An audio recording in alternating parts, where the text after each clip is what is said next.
je mets le chrono. Voilà. Bonjour, je suis très heureux de partager avec vous un moment fort autour d'un projet mené par l'école LDLC. Je suis Frédéric Serre. Guillaume se présentera tout à l'heure. Donc, il y a la petite zapette. Voilà. On va suivre ce fil d'Ariane. Donc, je remercie bien sûr EdTech Lyon qui nous permet d'illustrer un travail original, un travail créatif et à notre avis qui présente une vraie avancée pédagogique. Ce travail, il s'appuie sur un produit, sur notre logiciel Sphère. Je vous en dis quelques mots pour que vous compreniez mieux plus tard lorsque Guillaume présentera le projet. Donc Sphère, c'est un logiciel que vous installez sur votre poste de travail et qui vous permet de créer des contenus en réalité virtuelle, en autonomie. À partir de photos 360, de vidéos 360 ou de modélisation 3D, ces contenus, vous allez les enrichir et vous allez les scénariser, ce qui permet de finaliser votre propre scénario. Vous allez les diffuser sur le web et l'apprenant va les exploiter sur un écran. Ça peut être un écran de PC, ça peut être une tablette, ça peut être un téléphone ou ça peut être un casque de réalité virtuelle. Et quand la réalité virtuelle est appliquée aux apprentissages, on parle d'immersive learning. Mais aujourd'hui, j'ai la posture d'un intervieweur, donc je vais laisser la parole à Guillaume, que je remercie vraiment chaleureusement pour avoir accepté notre invitation. Il sait que toute l'équipe SpeederNet Sphère en est très fière. Donc Guillaume, en quelques mots, tu vas nous présenter ton parcours et puis également tes activités actuelles au sein de l'école LDLC. Très bien, merci Frédéric, bonjour à tous. Merci à EdTech donc, de donner la possibilité, par mon intermédiaire, donc, de vous présenter ce projet qu'ont réalisé donc, mes étudiants de première année donc, l'année passée. Et donc, pour répondre à ta question, Fred, donc, moi je suis un pur produit de l'université. Aujourd'hui, donc, je suis un des 4 responsables pédagogiques donc, à l'école LDLC, l'école qui a voulu créer donc Laurent de la Clergerie, j'y reviendrai un petit peu après, donc il a fait sa première rentrée en septembre 2015. Donc on a fait notre 7e rentrée là, donc ça commence à chiffrer. Donc je disais, je suis un pur produit de l'université, j'ai une formation archi classique, je fais des lettres classiques, donc ça veut dire que j'ai fait du grec et du latin beaucoup à la fac. Et en particulier, je me suis intéressé surtout aux vieux cailloux sur lesquels il y a du grec ancien, à peu près indéchiffrable, gravé dessus, donc ça c'est ce qu'on appelle l'épigraphie.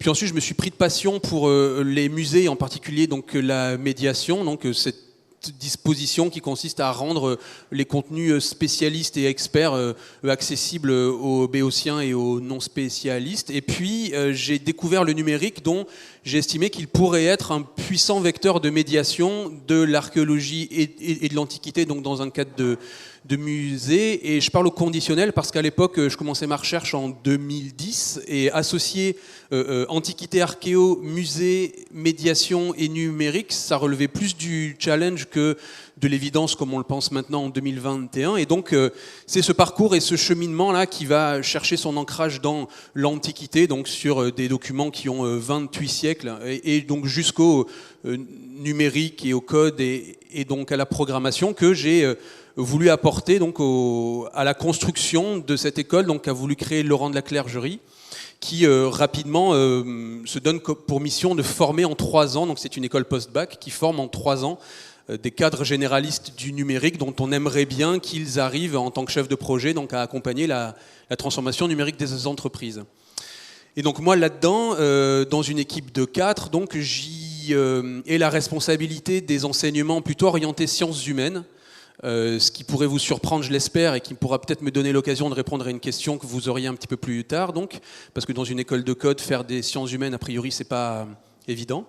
Et donc j'y conçois des enseignements que j'y dispense également, et avec la particularité que tout en étant prof, en fait j'enseigne jamais. C'est-à-dire que je m'inspire de manière assez revendiqué, affirmé et un peu expérimental donc du bouquin de Rancière qui parle du maître ignorant. Je ne sais pas si ça vous parle, je le souhaite. Si vous ne l'avez pas encore lu, vous avez la chance de pouvoir découvrir ce livre parce que c'est vraiment une lecture éblouissante. Et donc il ne faut pas m'imaginer en salle de classe jamais debout comme ça sur une chaire à débiter 3 heures de conférence à des étudiants que je prierai de bien vouloir prendre en note religieusement ce que je dis pour essayer de le restituer de manière à peu près fidèle dans le cadre d'un partiel. Ça n'arrive absolument jamais.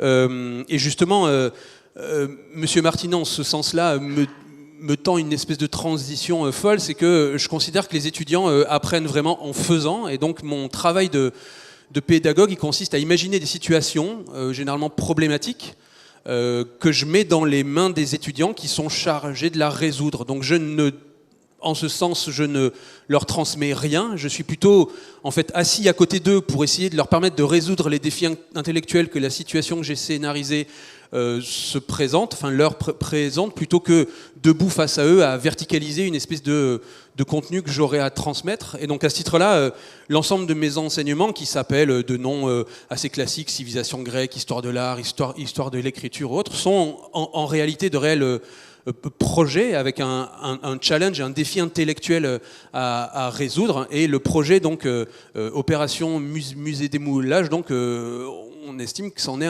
une bonne illustration. Ouais. Merci. Au-delà de ton passionné et passionnant parcours, c'est vrai qu'on perçoit les valeurs de l'école LDLC et le projet que va vous présenter Guillaume porte ces valeurs. Donc on va... raconte-nous, parce que c'est vraiment une narration, raconte-nous. Alors je vais, l'opération Musée des Moulages. Alors le terme opération n'est pas neutre, vous allez comprendre pourquoi. Ouais, c'est en effet une opération parce que, à la différence des projets, disons, habituels, en particulier en première année, où les étudiants sont amenés à réfléchir à des choses, mais plutôt dans l'espace de l'école, là on parle d'une opération parce que c'est l'école LDLC et les étudiants de première année. Donc on a emmené donc au musée des Moulages, qui est un musée détenu par l'université Lyon 2, qui se trouve au métro Garibaldi. Et donc il faut s'imaginer une grande halle blanche, un peu comme ici, là, remplie de statues à l'échelle 1, qui ont la particularité donc d'être en plâtre, puisque ce sont donc des copies d'originaux qu'on trouve plutôt dans les grands musées archéologiques donc européens. Et donc on a développé toute une espèce de task force donc, pour ce projet hors les murs, qui aura duré 5 jours. Donc les étudiants n'avaient que 5 jours donc, pour mobiliser les ressources qui ont été mises à leur disposition, puisqu'il s'agissait d'une commande que cette fois-ci je ne leur passais pas moi, mais que leur passait pour de vrai le musée, donc qui de manière assez traditionnelle cherche à continuer d'accueillir des personnes pour venir s'intéresser donc aux objets qui sont exposés. Et donc là, on a demandé aux étudiants de fabriquer des parcours de visite thématiques et numériques, adressés donc à une cible particulière qui correspond donc à l'âge des étudiants que j'ai en cours face à moi, c'est-à-dire donc aux 18-25 ans. Et donc, on a des étudiants qui sont donc en fin de première année, puisque le projet donc s'est tenu au mois de mai-juin. Et Guy Tonck, donc en fin de première année, se retrouve avec une véritable commande d'une équipe d'un musée. Donc il y avait la directrice, il y avait la chargée de la logistique, il y a la documentation, il y a les archives, il y a la régisseuse des œuvres. Moi j'avais recruté par ailleurs donc une intervenante qui est historienne d'art et médiatrice. Moi, je me consacrais donc aussi à temps plein à ce projet-là. On a eu également la complicité donc de Frédéric Serre, qui est le responsable du master musique appliquée aux arts visuels de l'université Lyon 2, qui a fait travailler ses étudiants compositeurs donc pour l'habillage sonore, et donc bien évidemment le logiciel Sphère, donc avec lequel on avait donc déjà eu une première expérience en début d'année. Et donc la commande pour les étudiants donc consistait à valoriser la collection du musée des Moulages en utilisant le logiciel Sphère à destination des 18-25 ans par le truchement de parcours thématiques numériques, et thématiques voulant dire donc bien qu'ils retiennent eux-mêmes des espèces de fils d'Ariane pour garantir l'entrée et la rencontre avec la collection. Voilà, je crois que j'ai à peu près dit tout ce qu'il fallait dire. Tu as bien planté le décor, voilà. Effectivement. Donc un musée, une commande avec une contrainte de temps forte, 5 jours. 5 jours pour réaliser. 5 jours pour réaliser. des intervenants extérieurs, venant d'horizons différents, un nouvel outil, mais on est presque dans la vraie vie là. Donc, quel était l'enjeu, quelles étaient tes intentions? Le réel enjeu, donc c'est comme je vous l'ai dit donc un petit peu plus tôt, hein, on essaye de former des chefs de projet qui demain, donc après un cursus qui est quand même extrêmement court, hein, puisque 3 ans pour apprendre à développer sa carrure et être capable d'orchestrer un projet donc avec des parties prenantes, donc c'est quand même extrêmement ambitieux et court. L'enjeu, donc, c'était de les confronter à un réel projet avec une commande, je dirais, qui vient de la cité, quoi, avec une réelle entité, un musée qui met en jeu sa réputation, son image, sa fréquentation, et qui accepte de faire confiance à des jeunes gens donc, qui sont en cours d'apprentissage. Donc je répète, voilà, le véritable enjeu, en tous les cas affiché, c'est l'enjeu de leur faire acquérir une première expérience de gestion de projet complexe, ambitieux, dans un temps imparti qui est extrêmement limité, avec en effet une pluralité d'acteurs dont chacun est porteur de sa culture, de son langage expert, et il faut qu'ils arrivent à orchestrer tout ce BINS-là. Et ça, je dirais, donc c'est l'objectif affiché. J'ai bien sûr un objectif ou un enjeu en sous-marin, qui est l'enjeu du pédagogue, pour le coup, qui est, à ce titre-là, à nouveau, ce que vous avez dit juste avant est très éclairant et très pertinent pour justifier la démarche. Mon enjeu à moi, il est pas tant de former des étudiants à l'acquisition de compétences dont on sait que dans 5 ans, elles risquent d'être obsolètes et ils risquent d'être au bout d'une trajectoire d'apprentissage, il faudra qu'ils la renouvellent et autres. Moi, j'ai plutôt envie de m'imaginer comme une espèce de laboureur dont mon enjeu est de faire de ces étudiants des terreaux fertiles dans lesquels ils sont susceptibles de faire germer les opportunités, les compétences, les besoins dont ils identifient qu'ils sont nécessaires pour parachever les enjeux, les besoins, les objectifs des entreprises qui vont les recruter. Et donc à ce titre-là, les étudiants, j'ai essayé de leur faire adopter 3 postures intellectuelles, hein, à la fois la posture intellectuelle du chercheur, c'est-à-dire être capable de comprendre une problématique, de la fouiller et d'engager la recherche documentaire afférente pour prendre connaissance et je vais dire développer une compréhension du sujet pour s'y acculturer assez que pour être capable tout en développant une espèce d'exigence scientifique et une rigueur, et ben d'être le médiateur, donc qui consiste la posture intellectuelle numéro 2, c'est-à-dire être capable de fabriquer un discours qui permet de transmettre la complexité mais en la rendant extrêmement accessible. Et la 3e posture, c'est celle du designer, c'est-à-dire être capable, en plus du chercheur et du médiateur, d'être capable de fabriquer une solution opérationnelle, tangible, manipulable, utilisable comme une réponse cohérente, logique, profonde et sourcée à la problématique. J'ai tellement de choses à dire que... Hein. Mais en synthèse, c'est à peu près ça, ouais. Je pense qu'on est tous là.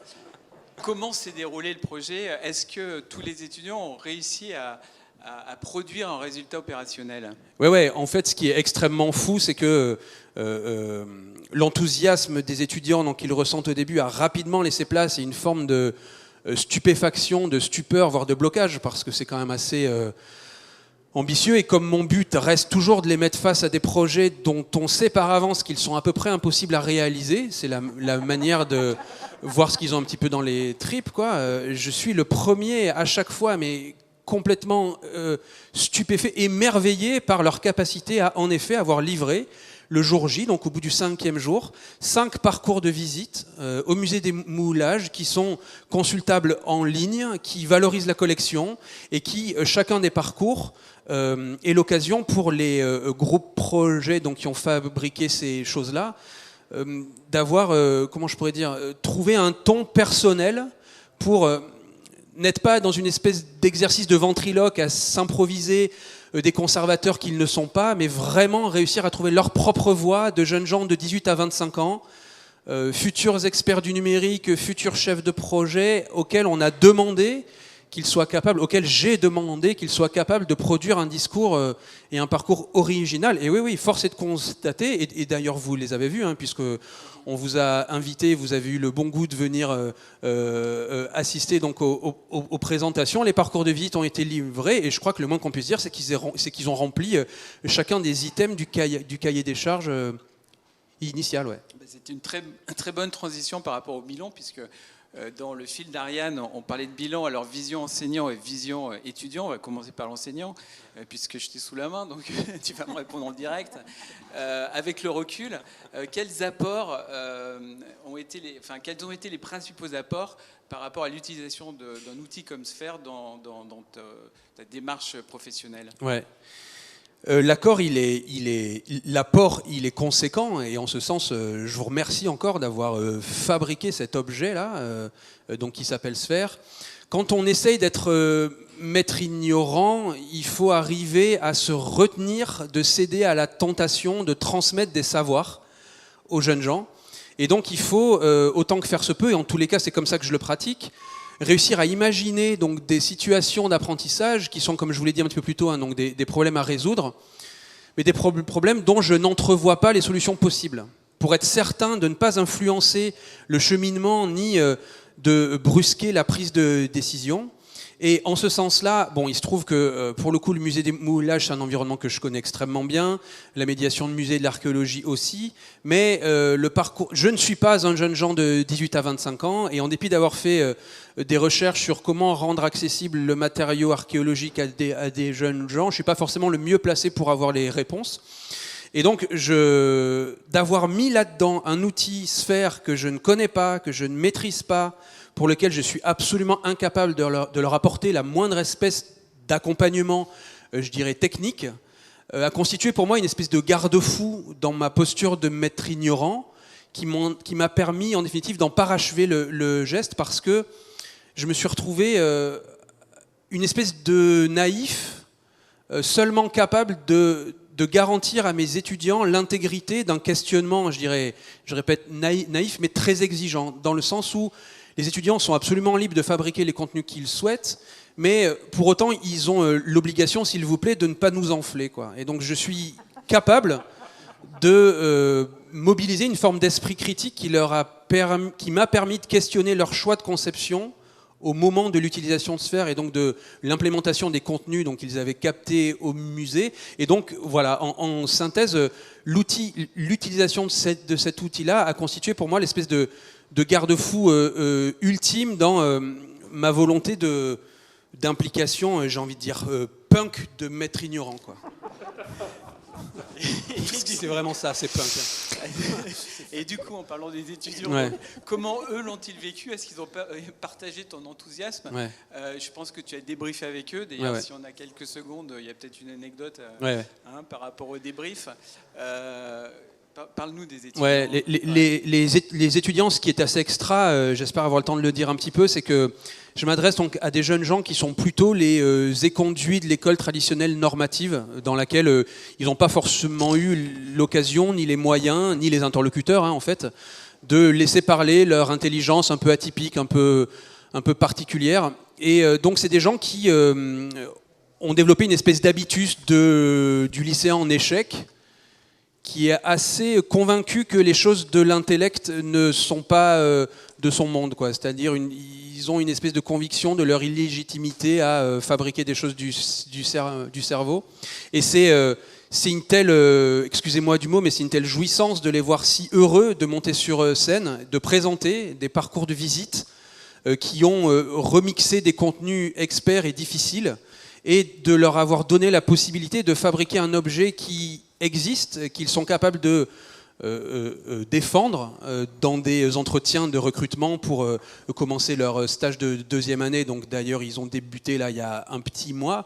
Et donc les étudiants, je leur suis une nouvelle fois très reconnaissant de m'avoir fait confiance assez que pour me laisser les malmener, parce que c'est vraiment le cas, c'est-à-dire que du point de vue du stretching de la matière grise, c'est quand même très exigeant, mais le bilan pour eux est extrêmement satisfaisant, et l'anecdote, je la glisse, c'est-à-dire que les soutenants les présentations finales se sont donc achevées un vendredi à 16h30, et en général, les vendredis à 16h30, les étudiants font preuve de créativité plutôt pour essayer de trouver des moyens de nous convaincre qu'il faut les lâcher plus tôt pour aller prendre un train, boire des coups ou autre. Et là, j'ai une espèce d'assemblée d'une quinzaine de jeunes gens qui me demandent si je serais bien d'accord pour les accompagner, pour aller boire un coup dans un bar, quoi. Et donc ça, c'est l'espèce de consécration ultime, c'est-à-dire que le travail a vraiment cédé la place au plaisir, à la joie et à l'envie, je pense, de continuer à raconter et à partager, à faire durer aussi longtemps que possible, autour de Paint, ce qui est quand même pas exactement désagréable, hein, ce moment-là d'euphorie et d'excitation, et surtout d'accouchement d'un objet intellectuel parfaitement recevable. Il est 20 minutes. 20 minutes. Il est 20 minutes. Il est très fort, ce micro. On est à 20 minutes. Félicitations. C'est génial. On n'y croyait pas trop, hein, quand même. Bravo. Merci. Alors, il reste 10 minutes quand même hein, de questions-réponses, mais avant les questions-réponses, on voulait vous... Ah oui, mais tu triches en fait. Tu rajoutes des minutes aux 20 minutes. Ah non, c'est les 10 minutes de questions-réponses. Et donc, en introduction, il est très fort. Des 10 minutes, voilà c'est un extrait des contenus, d'un des contenus. Hein, il y avait 4 groupes. Ça vous montre, ça illustre tout ce qu'on vous a dit, les photos 360, les enrichissements, etc. Et du coup, vous pouvez nous poser les questions en laissant en arrière-plan. Ah. Et vous pouvez aussi, bien sûr, si vous ne l'avez pas encore fait, prendre la ligne D jusqu'à Garibaldi et donc aller découvrir ce musée qui est gratuit, spectaculaire et dans lequel il y a en effet beaucoup de choses encore à faire. Mais qui, en vrai, n'est pas enrichi de plein d'informations complémentaires. Non. J'ai un micro qui est très fort, me semble-t-il. Est-ce que, alors, puisqu'on a les questions qui sont lancées, Ouais. allons-y. Pour qui la première ? Je change la formule. Ouais. Merci. Bonjour. En fait, pour moi, Guillaume, ce que vous avez dit sur l'éducation, c'est pas une innovation, c'est une évidence. Et j'en viens. Moi, j'ai fait Lexia Saisie et ce type de formation, ce que l'école nous disait, c'était c'est pas qu'on vous apprend à coder, on vous apprend à apprendre. Et c'est vraiment ça qui est important aujourd'hui, parce que ça évolue trop vite. Moi, je suis aujourd'hui CTO de NI. Je dois apprendre J'ai appris à apprendre avec Lexia, et aujourd'hui, je dois apprendre tout le temps, tous les jours. Et du coup, mon intervention, c'est pas du tout une question, c'est juste une confirmation. Non mais enfin, ce qui est sûr, et ça pour le coup je le revendique avec toute ma subjectivité, hein, mais l'innovation en pédagogie, en fait c'est une expression que j'emploie jamais. Je vous parle de Rancière et du maître ignorant. Il théorise une expérience, enfin il théorise par l'appellation maître ignorant, donc une expérience qui a été portée par un type qui s'appelle Joseph Jacotot,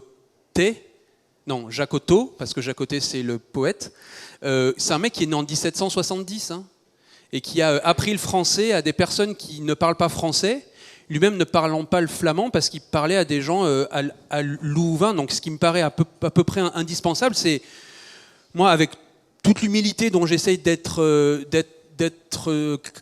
capable, c'est d'aller m'inspirer auprès des gens qui ont su faire des choses. Et ce que l'on sait par contre, c'est que quand on ouvre à Lyon en 2015 une école numérique chargée, s'il vous plaît, par Laurent de la Clergerie de relever tous les défis qui nous lisent dans son brief, ce que l'on sait, c'est que si on les forme à des compétences métiers, entre le temps où ils entrent chez nous et le temps où ils sortent, ils seront déjà caducs.